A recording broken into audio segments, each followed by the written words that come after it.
Welcome to special analysis. నేను రమ మండవ. ఈ రోజు అనాలిసిస్ లో భాగంగా మనం తీసుకోబోతున్న టాపిక్ ఏంటంటే కడప వైసీపీ నేతలకు పౌరుషం లేదా అని చెప్పేసి నేను టైటిల్ ఇవ్వడం జరిగింది. ఆ అంశం గురించి మనం మాట్లాడే ప్రయత్నం చేద్దాం. ఈ రోజు చూసినట్లయితే జగన్మోహన్ రెడ్డి ఒక సుదీర్ఘ ప్రెస్ మీట్ తోని మీడియా ముందుకు వచ్చే ప్రయత్నం చేశారు. అయితే గతానికంటే భిన్నంగా ఎప్పుడు కూడా చెప్పిందే చెప్తా ఉంటారు, చెప్పిన డైలాగ్లే చెప్తా ఉంటారు. ఇలాగా బోర్ కొడతా ఉంటుంది ఆయన ప్రెస్ మీట్.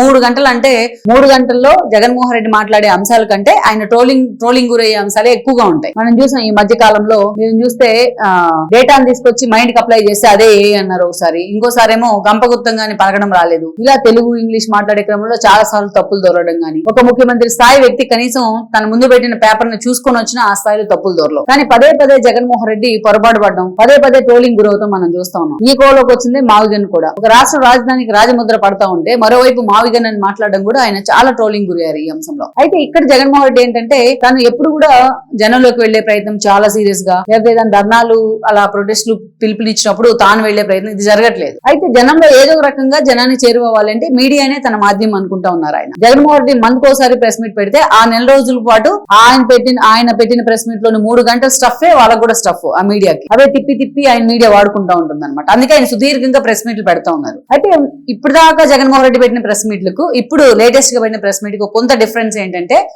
ఎప్పుడైతే ఈ లోకేష్ ఈ గూగుల్ డేటా సెంటర్ కార్యాలయం ఓపెనింగ్ ప్రారంభంలో వైఎస్ఆర్సీపీని ఉద్దేశించి జీ అంటే మాది గూగుల్ పార్టీ, జగన్మోహన్ రెడ్డి ఏమో గొడ్డల్ పార్టీ అని చెప్పి మాట్లాడడం జరిగింది. అది చాలా ట్రోల్ అయింది ఆ అంశం. టీడీపీ సోషల్ మీడియా కూడా దాన్ని చాలా సీరియస్ గా క్యారీ ఫార్వర్డ్ చేసింది. ఆ రోజు చూస్తే ఒక విడుదల రజనీ గానీ, ఒక గుడివాడ అమర్నాథ్ లాంటి వాళ్ళు దీన్ని ఖండించే ప్రయత్నం చేశారు. కానీ సోషల్ మీడియా వేదికగా చాలా సీరియస్ గా అది ప్రమోట్ అవుతా ఉంది. అక్కడే జగన్మోహన్ రెడ్డికి కొంచెం ఆయన పించి చేసినట్టు అయింది ఆ డైలాగ్. దానికి సరిగ్గా కౌంటర్ ఇవ్వట్లేదు మీరని చెప్పి కూడా ఆయన తన పార్టీ నేతల మీద సీరియస్ కూడా అయ్యారు. ఆయన మీడియా ముందుకు వచ్చి ప్రెస్ మీట్ పెట్టే ప్రయత్నం చేశారు. ఈ క్రమంలోనే ఎవరిది గొడ్డల పార్టీ, ఎవరిది గన్ కల్చర్, మేము ఎంత మంచోడినంటే నేనని చెప్పి ఆయనకు సెల్ఫ్ క్లైమ్డ్ గా మాట్లాడుకునే ప్రయత్నం చేశారు. మాట్లాడి సెల్ఫ్ క్లైమ్డ్ మంచోడుగా మాట్లాడాడు ఆయన. మా తాత చంపిన వాళ్ళు ఇంకా రోడ్ల మీద తిరుగుతా ఉన్నారు, మేము ఎంత మంచోడిని కాబట్టి వాళ్ళని వదిలేశాను అని చెప్పి ఆయన మాట్లాడడం జరిగింది. మొత్తం రాష్ట్రంలో ఆఖరికి రోడ్ల మీద యాక్సిడెంట్లు అయి చనిపోయిన వాళ్ళని కూడా చంద్రబాబు నాయుడు ఖాతాలో వేసే ప్రయత్నం చేశారు. వాళ్ళని చంద్రబాబు నాయుడే చంపించాడు అన్న విధంగా జగన్మోహన్ రెడ్డి మాట్లాడడం జరిగింది. మనం చూస్తే ఒక మల్లెల బాబుజీ దగ్గర నుంచి ఒక వంగవీటి రంగా దాకా, అదే విధంగా మనం చూస్తే తన చిన్న అన్న, తన నాన్న, అదే విధంగా తన తాత, ఈ 3 మరణాల వెనుక కూడా చంద్రబాబు నాయుడే ఉన్నారు. మొత్తం అసలు రాష్ట్రంలో జగన్ పుట్టక ముందు నుంచి వాళ్ళ తాత రాజారెడ్డి దగ్గర నుంచి ఇప్పుడు దాకా సోఫార్ జరిగిన దాకా హత్యలన్నీ చంద్రబాబు నాయుడు ఖాతాలో వేసే ప్రయత్నం చేశారు. చేసిన తర్వాత జగన్మోహన్ రెడ్డి చేసిన తప్పు ఏంటంటే అవన్నీ గెలికే ప్రయత్నం చేయాలి. ఇప్పుడు లేటెస్ట్ గా ఏదైతే నిత్యానంద రెడ్డి అరెస్ట్ అయ్యారు పెద్దస్తగిరి కేసులో, ఇంకొక ట్విస్ట్ ఏంటంటే దాంట్లో నాకు ఆశ్చర్యం కలిగించిన అంశం, అసలు చనిపోయింది మా పార్టీ వ్యక్తి, అతను నిత్యానంద రెడ్డి కూడా మా పార్టీనే, మా పార్టీ వాళ్ళు చనిపోతేనో, మా పార్టీ వాళ్ళు చంపితేనో, మా పార్టీ వాళ్ళు దోష అయితే మేం కదా దాన్ని కార్నర్ చేయాలి, మేం కదా మాట్లాడాలి, మీకేం బాధ అని అడుగుతా ఉన్నాడు జగన్మోహన్ రెడ్డి. సో మొత్తానికి అయితే మాత్రం ఇది చాలా సీరియస్ ఇష్యూ. జగన్మోహన్ రెడ్డి ఎప్పుడైతే ఈ మాట మాట్లాడాడో కొన్ని కదిలించకూడదు, తేనెతుట్టిని కదిలించే ప్రయత్నం చేశారని నేను స్టార్టింగ్ లోనే చెప్పాను. ఆయన ప్రెస్ మీట్ అయిపోయిన తర్వాత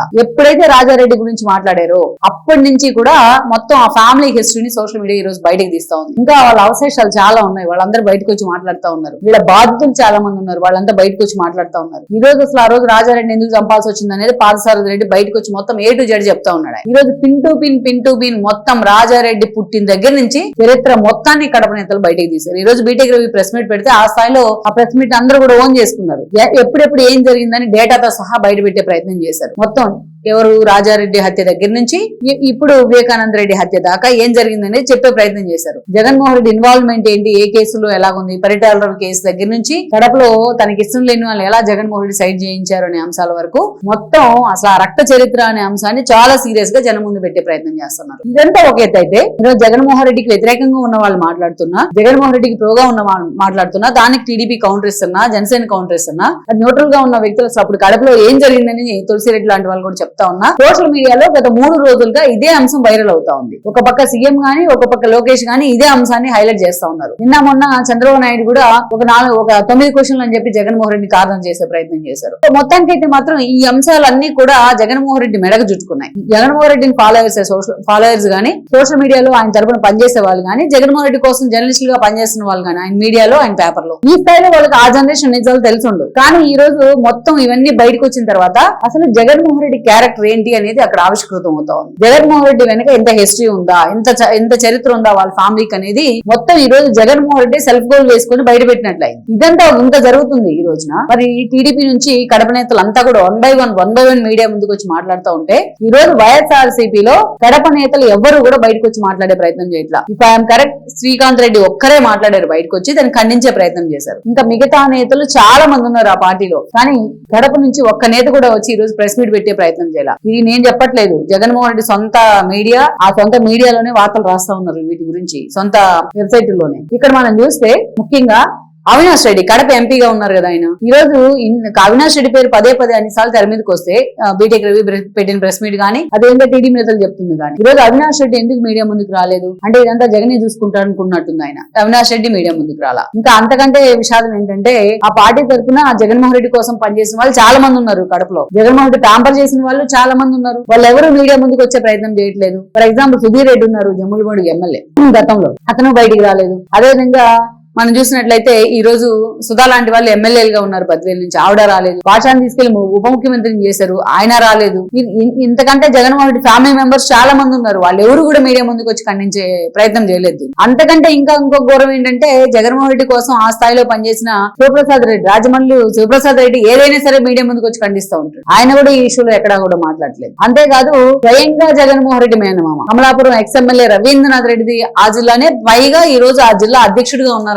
జగన్మోహన్ రెడ్డికి ఇటీవల ఆయనకు ఆ బాధ్యతలు ఇవ్వడం జరిగింది. ఎక్కడ రవీంద్రనాథ్ రెడ్డి మీడియా ముందుకు వచ్చి దీన్ని ఖండించే ప్రయత్నమా, జగన్మోహన్ రెడ్డి అలాంటి వాడు కాదని చెప్పే ప్రయత్నమా చేయలేదు. సైలెంట్ గా ఉండిపోయారు. ఆయన కొడుకైన రామాంజనేయ రెడ్డి కూడా దాన్ని ఖండించే ప్రయత్నం చేయాలి, సైలెంట్ గా ఉండిపోయారు. ఇక వీళ్ళు కాక కడప నుంచి జగన్మోహన్ రెడ్డి అంటే ఇష్టపడే వాళ్ళు, జగన్మోహన్ లైక్ చేసే వాళ్ళు చాలా మంది ఆయన కోసం పనిచేసిన వాళ్ళు ఉన్నారు. ఒక్కరు కూడా ఈ రోజు బయటకు వచ్చి జగన్మోహన్ రెడ్డి అలాంటి వాడు కాదు అని చెప్పే ప్రయత్నం చేయట్లా. రాజారెడ్డి, వైఎస్ రాజశేఖర రెడ్డి అలాంటి వాళ్ళు కాదు అని చెప్పే ప్రయత్నం చేయట్లా. మొత్తం ప్రపంచం అంతా మాట్లాడేది వీళ్ళు సైలెంట్ గా ఉండటం వల్ల దీన్ని ఎండాస్ చేసినట్టు అవుతా ఉంది. వీళ్ళే దాన్ని ఒప్పుకున్నట్టు కూడా అవుతా ఉంది. సో మొత్తానికి చూస్తే అందుకే కడప నేతలు ఎవరు ఎందుకు రావట్లేదు, మొత్తం ఏదైనా వస్తే జగన్మోహన్ రెడ్డి చూసుకోవాలా. ఏదైనా అంశం మీద మాట్లాడాలంటే జగనే మాట్లాడాలి, ఆయన భాషలో చెప్పాలంటే. ఏదైనా అంశాన్ని కార్నర్ చేస్తే అధికార పార్టీ దానికి ఈయనే మళ్ళా రిటార్ట్ ఇవ్వాలి. ఏదైనా అంశం మీద తన మీద వాళ్ళు పడిపోతా ఉంటే దానికి మళ్ళా సమాధానం ఈయనే చెప్పాలి. ఈ రోజు వాళ్ళని టార్గెట్ చేసే క్రమంలో గొడ్డల పార్టీ ఏంటంటే వాళ్ళని టార్గెట్ చేసే క్రమంలో కొన్ని విషయాలు చెప్తే దానికి మొత్తం మీడియా అంతా రివర్స్ అవుతా ఉంటే దానికి జగన్మోహన్ రెడ్డి సమాధానం చెప్పుకోవాలా. ఈ రోజు కడపలో వైసీపీ నేతలు నిజంగానే రోషం పౌరుషాలు లేవా అని చర్చ జరుగుతుంది. నేను ఇందాక చెప్పినట్టు వాళ్ళ వెబ్సైట్ లోనే వాళ్ళ మీడియాలోనే ఇలాంటి వార్తలు వస్తా ఉన్నాయి. కనీసం ఈరోజు జగన్మోహన్ రెడ్డి రెస్క్యూ కోసం అవినాష్ రెడ్డి అయినా రావాలి కదా, కనీసం అవినాష్ రెడ్డి లేకపోతే సొంత రవీంద్రనాథ్ రెడ్డి రావాలి కదా. వీళ్ళు కూడా సైలెంట్ గా ఉన్నారు అంటే మొత్తం టీడీపీ మీడియా గానీ, టీడీపీ నేతలు గానీ, లేకపోతే బీటెక్ రవి దగ్గర నుంచి పాదసారథి రెడ్డి గానీ వీళ్ళందరూ చెప్తున్న మాటలు వాస్తవమైనట్టే అనుకోవాలి కదా మనం. సో నిజంగానే కడప నేతలు అంటే కడపలో పార్టీ నిజంగానే జగన్మోహన్ రెడ్డి ఎలాగైతే గాలికి వదిలేస్తారని చర్చ జరుగుతుందో దీంతో దాన్ని ధృవీకరించినట్టు అవుతా ఉంది. ఒక్క నేత కూడా ఈ రోజు బయటకు వచ్చి జగన్మోహన్ రెడ్డి కోసం కడప నేతలు అందరూ కూర్చొని ప్రెస్ మీట్ పెట్టే ప్రయత్నం చేయలేరా? కడప నేతలంతా జగన్మోహన్ రెడ్డి వల్ల ఎమ్మెల్యేలు అయిన వాళ్ళు, ఆయన టికెట్లు ఇచ్చిన వాళ్ళు, అదేవిధంగా మంత్రులు అయిన వాళ్ళు మొత్తం అందరూ కూర్చొని ఒక ప్రెస్ మీట్ పెడితే ఒక మంచి మెసేజ్ వెళ్తుంది కదా పార్టీ తరపు నుంచి. ఎంత మాట్లాడినా జగనే మాట్లాడాలి, లేకపోతే సోషల్ మీడియా మాత్రమే మాట్లాడాలా. ఇలాంటి నేతల కోసం జగన్మోహన్ రెడ్డి కష్టపడాలన్న ఆవేదన కూడా కనిపిస్తా ఉంది ఆ పార్టీ సోషల్ మీడియాకి చెందిన వ్యక్తుల్లో. మొత్తానికి అయితే కడప నేతలు ఎవరు కూడా దీన్ని ఖండించకపోవడం ఈ రోజు జగన్మోహన్ రెడ్డికి అది ఒక ఊహించని షాక్ అని అనుకోవాలి. మొత్తానికి అయితే ఏది మాట్లాడినా జగన్మోహన్ రెడ్డి మాట్లాడాల్సిన సందర్భం అంటే మరి రేపు ఎన్నికల్ని జగన్మోహన్ రెడ్డి ఎంత సోలోగా ఎలా ఫేస్ చేస్తారన్నది కూడా మనం చూడాల్సింది.